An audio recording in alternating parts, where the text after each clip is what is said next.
بسم اللہ الرحمن الرحیم۔ اہل تشیع کی طرف سے عام طور پر حضرت سیدہ فاطمہ الزہرا رضی اللہ تعالیٰ عنہ کے حوالے سے امیر المومنین خلیفۃ المسلمین سسر نبی داماد علی حضرت سیدنا عمر فاروق رضی اللہ تعالیٰ عنہ پر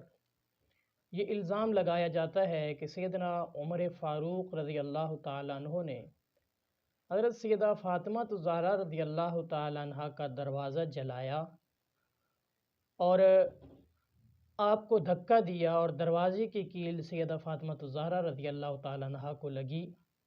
جس سے آپ کا جنین، آپ کے پیٹ میں بچہ محسن وہ شہید ہو گئے، اور اسی وجہ سے سیدہ فاطمہ رضی اللہ تعالیٰ عنہ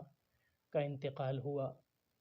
یہ جو واقعہ ہے اہل التشیع کی طرف سے گھڑا جاتا ہے اور سیدنا عمر فاروق رضی اللہ تعالیٰ عنہ کی دشمنی میں گھڑا جاتا ہے۔ حالانکہ حقیقت یہ ہے کہ حضرت سیدنا عمر فاروق رضی اللہ تعالیٰ عنہ حضرت علی رضی اللہ تعالیٰ عنہ نے ان کو اپنی بیٹی، اپنی صاحبزادی سیدہ ام کلثوم رضی اللہ تعالیٰ عنہ کا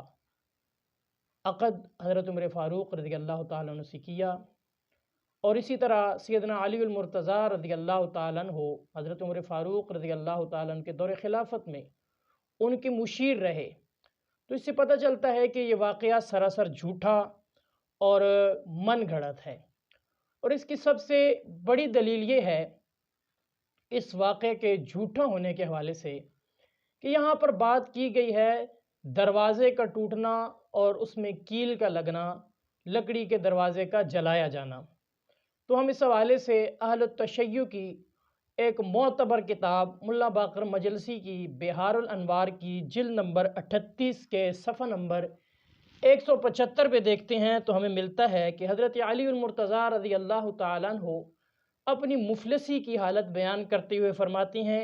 وَمِنْ أَهْلِ بَيْتِ مُحَمَّدٍ صلی اللہ علیہ وسلم لا سقوف لبیوتنا ولا ابواب ولا سطور الا الجرائد وما اشبہها،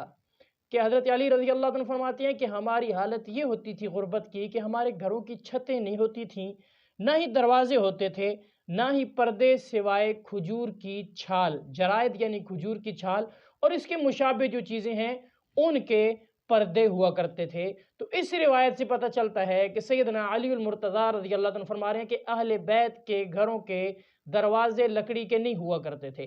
اب شیعہ عوام کو یہ فیصلہ کرنا چاہیے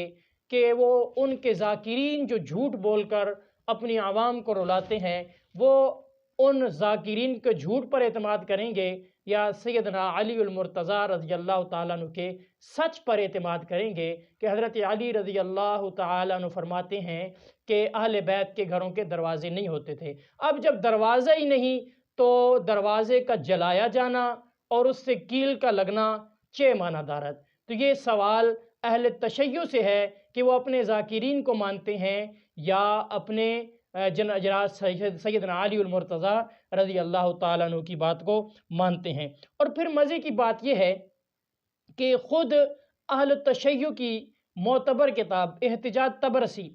اس کے اندر اس واقعے کے متعلق یہ درج ہے کہ یہ واقعہ پیش ہی نہیں آیا، بلکہ سیدنا عمر رضی اللہ تعالیٰ عنہ نے دھمکی دی تھی۔ حقیقت تو یہ ہے کہ یہ واقعہ جہاں بھی ہے، دھمکی والا واقعہ بھی، یہ بھی ضعیف ہے، اس میں روات پہ بحث ہے، لیکن اس بات کی طرف جائے بغیر ہم یہ کہتے ہیں کہ احتجاج طبرسی یہ کہہ رہی ہے کہ یہ واقعہ پیش نہیں آیا بلکہ حضرت عمر نے صرف دھمکی دی ہے۔ چنانچہ احتجاج طبرسی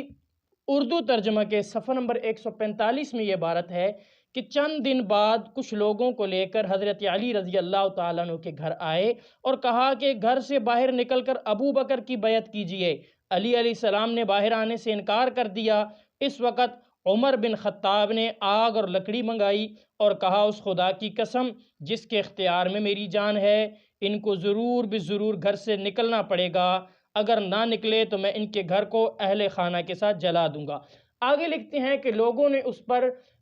نکیر کی کہ اس گھر میں تو اللہ کے پاک پیغمبر صلی اللہ علیہ وسلم کی صاحبزادی سیدہ فاطمہ الزہرا رضی اللہ تعالیٰ عنہ ہیں۔ تو آگے کہتے ہیں کہ جب عمر بن خطاب نے لوگوں کی مخالفت و بیزاری دیکھی تو کہا میرا مقصد صرف ڈرانا اور دھمکانا تھا، نہ کہ اس پر اقدام کرنا تھا۔ اب احتجاج تبرسی کو اگر لیا جائے تو اس کے مطابق یہ واقعہ صرف حضرت عمر نے دھمکی دی تھی، حالانکہ حقیقت میں دھمکی بھی نہیں دی تھی، لیکن احتجاج تبرسی کے مطابق دھمکی دی تھی، یہ واقعہ ہوا نہیں تھا۔ اور پھر حضرت علی رضی اللہ تعالیٰ عنہ کا احتجاج تبرسی کی روایت کے مطابق یہ واضح ہو رہا ہے کہ حضرت علی رضی اللہ تعالیٰ عنہ گھر میں تھے، جنہوں نے باہر آنے سے انکار کر دیا۔ اب سوال یہ ہے کہ حضرت علی رضی اللہ تعالیٰ عنہ نے باہر آنے سے انکار کیوں کیا؟ حالانکہ یہ تہذیب الاحکام شیعہ مذہب کی اصول اربع میں سے معتبر کتاب ہے۔ اس تہذیب الاحکام کی جلد نمبر 6 ہے اور صفحہ نمبر 1103۔ اس میں باب الشہداء و احکامہم، اس کے اندر روایت ہے، روایت میں فرماتے ہیں عن ابی جعفر علیہ السلام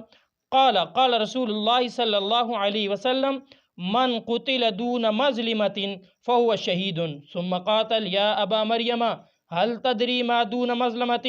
قلت جعلت فداك الرجل يقتل دون اہلہ ودون مالہ واشباہ ذلك فقال یا ابا مریم ان من الفقہ عرفان الحق۔ کہتے ہیں کہ نبی کریم صلی اللہ علیہ وسلم نے فرمایا جو آدمی مظلمہ کے طور پر مارا جائے، تو پوچھا کہ کیا اے ابن مریم، اے ابو مریم، کیا تجھے پتہ ہے کہ مظلمہ کے دوران مارا جانا کیا ہے؟ تو فرمایا کہ انہوں نے کہا کہ ابن مظلمہ کے دوران مارے جانے سے مراد یہ ہے کہ جو آدمی اپنے اہل و عیال اور اپنے مال کی حفاظت کے لیے اس کے لیے لڑتا ہوا مارا جائے، فہو شہید، وہ شہید ہے۔ اب اس روایت کے مطابق حضرت علی رضی اللہ تعالیٰ عنہ اگر اپنے اہل و عیال کی ان کی بچاؤ کے لیے اور ان کی حفاظت کے لیے باہر آتے اور لڑتے تو یہ حضرت علی کا قتال ہوتا، جہاد ہوتا اور حضرت علی شہید ہوتے۔ تو کیا اہل تشیع کے نزدیک حضرت علی رضی اللہ تعالیٰ عنہ اس شہادت سے محروم رہے اور اپنی اہلیہ پر ظلم ہوتا رہا، اس کے باوجود اندر بیٹھے رہے؟ تو اس حوالے سے ہم اہل تشیع سے چند سوالات کرتے ہیں جو شیعہ ذاکرین، شیعہ علماء کے ذمہ ہے کہ وہ اس کے جوابات دیں، اور انشاءاللہ العزیز قیامت کی صبح تک یہ جواب نہیں آ سکیں گے، اس لیے کہ یہ بازو میرے آزمائے ہوئے ہیں۔ سب سے پہلا سوال یہ ہے کہ یہ واقعہ جو بیان کیا جاتا ہے یہ شیعہ کی اصول اربع، الجامع الکافی، تہذیب الاحکام، اسی طرح الاستبصار، من لا يحضره الفقی، ان کے اندر موجود کیوں نہیں ہے؟ اگر یہ واقعہ صحیح ہے، اتنا اہم ہے، تو ان کے اندر موجود کیوں نہیں ہے؟ اگر اہل تشیع، اہل سنت کی چند کتابوں میں سے کچھ ایک دو ضعیف روایات پیش کرتے ہیں تو ہم سوال کرتے ہیں کہ یہ واقعہ اہل سنت کی معتبر ترین 6 کتب حدیث صحاح ستہ میں موجود کیوں نہیں ہے؟ اگر یہ واقعہ صحیح ہوتا تو وہاں موجود ہوتا۔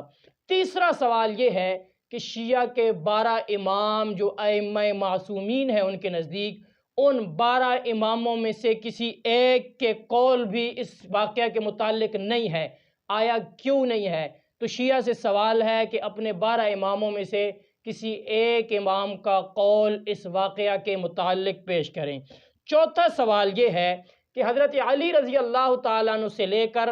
500 سال تک یہ واقعہ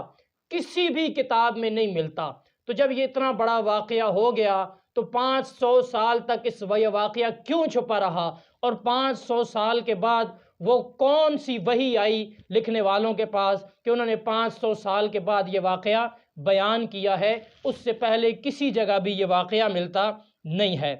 پانچواں سوال ہمارا یہ ہے کہ بقول شیعہ کے خیبر کے دن حضرت علی رضی اللہ تعالیٰ نے 100 فٹ کے دروازے، خیبر کے دروازے کو اچھالا جو آج تک فضا میں ہے، آج تک نیچے نہیں آیا، تو کیا اتنی طاقت والے حضرت علی جب ان کی اپنی اہلیہ پہ ظلم ہو رہا تھا تو اس وقت وہ کیوں گھر میں بیٹھے تھے؟ وہ کیوں نہیں باہر نکلے؟ جہاد کے لیے کیوں نہیں آئے؟ اور پھر شیعہ قول کے مطابق لا سیفہ الا ذوالفقار، سوال یہ ہے اس وقت یہ ذوالفقار کہاں تھی جب حضرت علی کی اہلیہ پر دروازہ گرایا جا رہا تھا؟ باوجود گھر ہونے کے حضرت علی کی ذوالفقار اس وقت کہاں تھی کہ انہوں نے اپنی بے اہلیہ پر ظلم کرنے والوں سے مزاحمت تک نہ کی؟ اسی طرح اگلا سوال ہمارا چھٹا سوال یہ ہے، اہل عرب بات بات پہ لڑ پڑتے تھے، اتنا بڑا واقعہ اللہ کے نبی کی بیٹی سے ہو گیا، چلو حضرت علی باہر نہیں آئے، بنی ہاشم کہاں تھے؟ ہاشمیوں میں سے کوئی ایک تو ہوتا جو آ کر مزاحمت کرتا، اس بات کو اٹھاتا، لیکن کسی نے نہیں اٹھایا۔ آخر ایسا کیوں ہوا؟ اور ہمارا اگلا سوال یہ ہے کہ گھر میں مردوں کی موجودگی میں ایک خاتون دروازے پر کیوں آئی، اور وہ بھی خاتون سیدہ خاتون جنت سیدہ فاطمہ الزہرا رضی اللہ تعالیٰ عنہ دروازے پر آئیں، چہ جائے باوجود اس کے کہ حضرت علی شیعہ روایات کے مطابق اس وقت گھر میں موجود تھے، تو اس وقت حضرت فاطمہ دروازے پر کیوں آئیں؟ اس وقت خود حضرت علی یا آپ کے بیٹے کیوں نہیں آئے مردوں کی موجودگی میں؟ یہ چند سوالات شیعہ ذاکرین، شیعہ علماء سے ہیں کہ وہ ان سوالات کے جوابات دیں، اور شیعہ عوام سے یہ کہیں گے کہ وہ شیعہ ذاکرین سے، اپنے علماء سے ان سوالات کے جواب طلب کریں۔ انشاءاللہ